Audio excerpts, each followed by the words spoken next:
Hello. Okay, thank you for joining me again. So I want to talk about Grinder.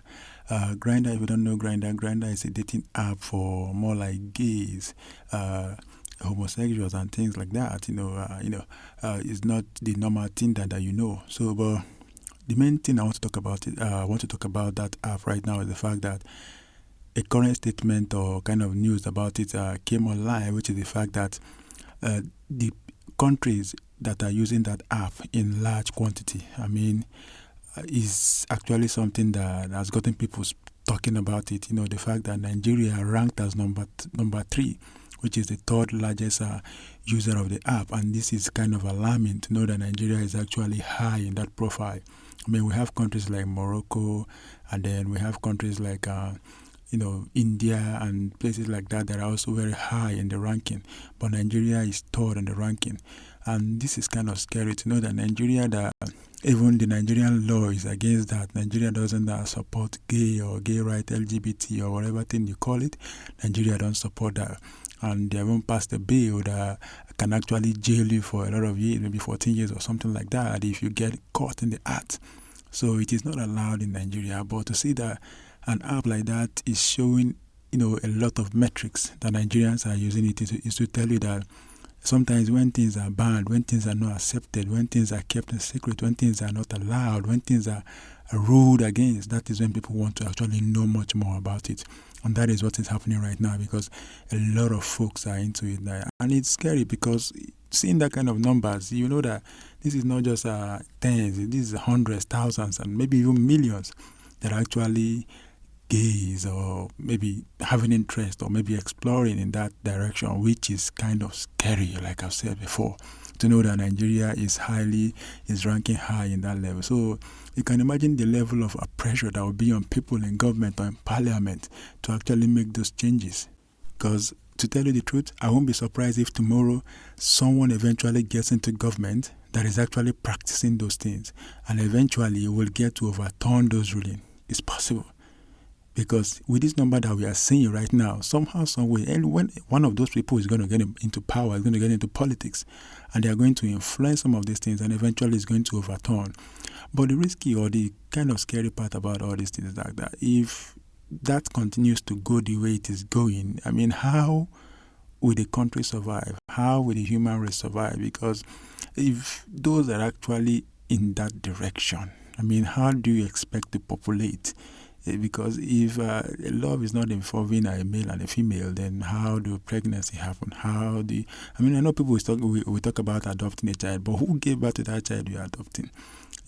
And things like that. So I think a lot of things need to be looked into place. A lot of people are into this because it is secretive and because something is made very secret. It makes people want to actually know much more about it. But Nigeria is in problem. There is a big trouble in the country. And although this is not a national news, people are not talking about it very well. They might trend on social media, but that's it. In the real life, in the social climb, they don't really talk about these things because these are like topics that people don't want to talk about. But these are topics that people should actually talk about. Let us know the implications. Let people understand the implications of this thing. So if you are going into that, if you're actually indulging in it, you actually have to know the implication and know what it means to you and how it can affect you and things like that.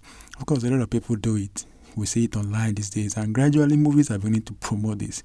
A lot of movies you watch now, you see they kind of, slightly disguisedly or, subliminally introduce gays and homosexual things like that.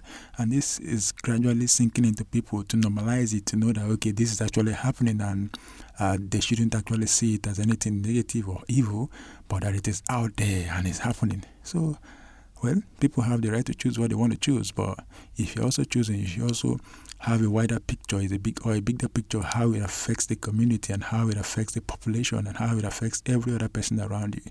Practice whatever you practice, whatever religion or sexual orientation you have, but have in mind and also be conscious of how it affects those around you. And the fact is that some people actually engage in homosexual or things like that because they don't really know much more about sexuality.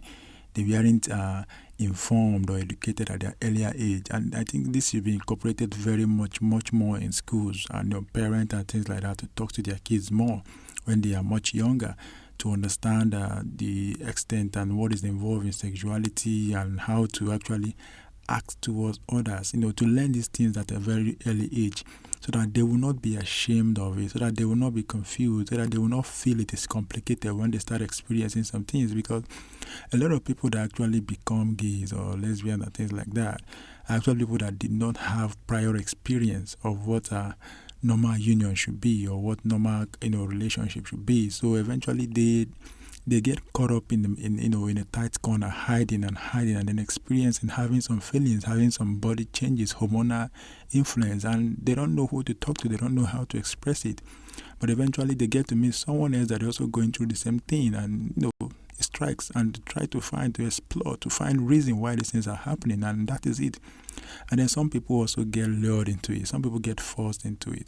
I mean, we heard stories of boarding schools where people were like all male or all female. We see these things happening because they don't have the opposite sex. So they eventually they begin to prey on others that are the same, either male or female. And that is where these things begin to grow. So I think at an earlier age, people should actually, teach their kids, tell them much more about sex, let them understand what is involved, let them understand how and what is expected of them, how they should act. Let them get exposure, let them not be, left in the corner to explore and find out by themselves, because in finding out by themselves, they might find out from the wrong person, and that will influence them for life. And also those going to boarding schools, I know people say, well, a lot of people went to boarding schools and they are still straight. Yeah, I know that. They were lucky. A lot of people went and they were not lucky. Not because they actually wanted, but they were forced into it. Not because they actually wanted, but they get influenced by, peer pressure and things like that. So you might be the lucky one if you have gone to boarding school and you didn't get involved in that. But what about those that were not lucky? So I think much more, if people can avoid that, they should avoid it. And also, very, very importantly, parents, guardians, and even schools should introduce sex and sexual education at a very young age so that people will understand much more about themselves. I know you say some schools already teach this, but how much, how deep do they do that? I mean, we know what they taught at the school. I mean, even the teacher itself was even trying to be careful and things like that, not telling us everything that we need to know.